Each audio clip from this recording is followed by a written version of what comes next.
Setelah sempat menginap semalam dan merasakan dinginnya jeruji besi tahanan di Polda Metro Jaya, kemarin Guntur Bumi kembali diperiksa atas kasus penipuan yang dilaporkan oleh mantan pasiennya. Apa reaksi Guntur Bumi atas bukti-bukti yang dibeberkan oleh pihak kepolisian? Lantas benarkah kabar tentang 4 karyawan Guntur Bumi yang juga ditahan oleh pihak kepolisian karena ikut terseret kasus atasannya? Dan pemirsa, berikut liputannya.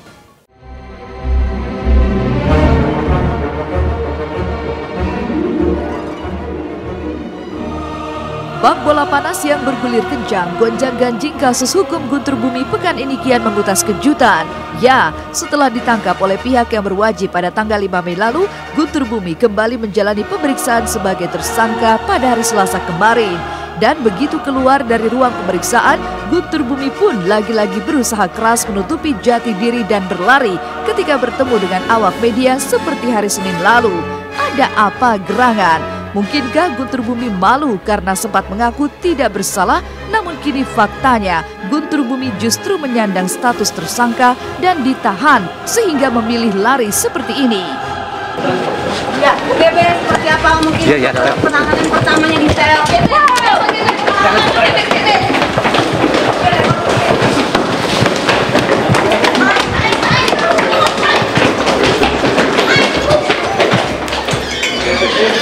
Ya, hari ini JB diperiksa oleh penyidik yang didampingi oleh pengacaranya Saudara Ramdan.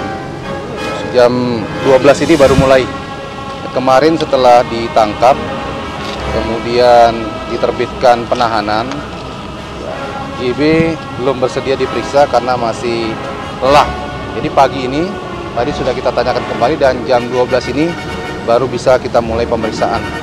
Dan yang bersangkutan sudah siap di ruang penyidik untuk dimintakan keterangan dengan didampingi oleh pengacaranya. Dari sekian banyak alat bukti yang diajukan oleh pelapor, oleh klien kami itu semua dibantah atau disangkal. Artinya di situ tadi saya lihat ada kwitansi, ya UGB menyatakan, oh saya tidak pernah mengeluarkan kwitansi seperti ini katanya. Dan di hari yang sama dengan pemeriksaan Guntur Bumi kemarin, 4 orang karyawan Guntur Bumi turut diseret dan diperiksa, yang tentu saja menggulirkan tanda tanya. Akankah keempat karyawan Guntur Bumi tersebut turut menyusul sang majikan ditahan dan mendekam di Hotel Prodeo? Entahlah. Yang jelas, kini nasib Guntur Bumi kabarnya bak telur di ujung tanduk. Karena penahanan yang semula diprediksi hanya berlangsung 1 kali 24 jam oleh sang pengacara, kini bahkan siap diperpanjang hingga 20 hari. Nggak ada UGB. Nggak ada.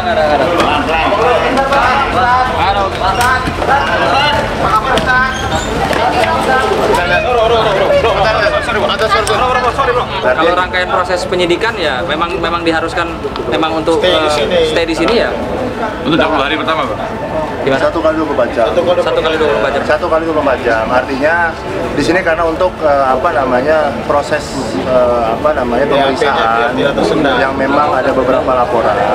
Nah, yang pasti pihak kita di sini termasuk UGB sendiri yang meminta daripada bulak-balik. Kan itu.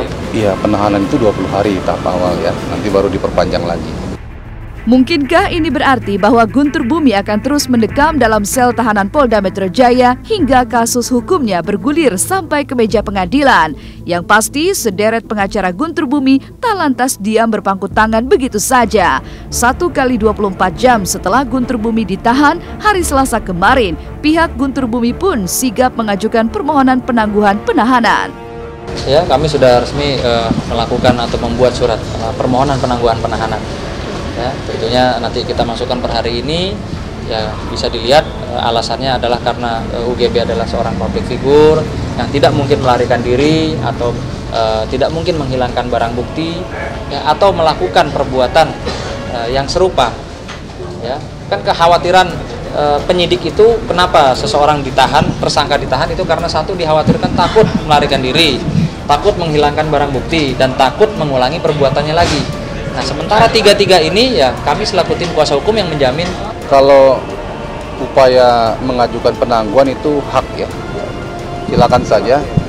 Namun nanti yang mengabulkan atau tidak penyidik.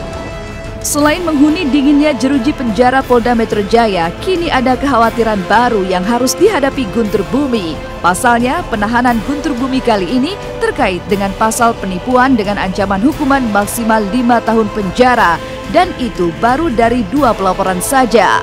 Masih ada sederet masalah hukum yang siap mengantri dan mengancam Guntur Bumi dari setumpuk pelaporan mantan pasiennya dengan ancaman hukuman yang tak main-main. Kabarnya begitu serius masalah hukum ini sampai-sampai Guntur Bumi pun mengalami sakit.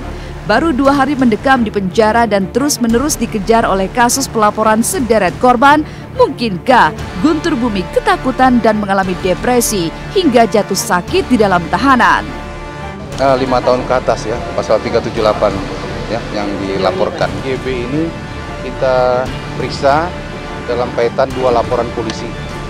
Dari pelapornya Saudara Abdul Aziz dan Irfangi. Ini kasus penipuan. Kita urut-urutan saja. Kita proseskan yang sudah cukup lengkap alat buktinya, kemudian dianalisa dan melalui gelar perkara sudah bisa kita tetapkan sebagai tersangka, baru kita lakukan penyidikan. Yang lain yang belum, kita tunggu ya. Nanti kalau sudah cukup bukti ini maju, yang lain terkumpul, menyusul kemudian, karena ada belasan laporan polisi yang masuk ke penyidik Polda Metro Jaya. Guntur Bumi memang mengalami sakit ya, asam lambung terlalu tinggi, kemudian kondisi fisik yang memang kelelahan. Ini memang kita sudah tebuskan obatnya yang dibuatkan tadi malam oleh tim dokter dari pihak kepolisian. Ya mudah-mudahan dengan minum obat segera sembuh lah, terutama perutnya ya.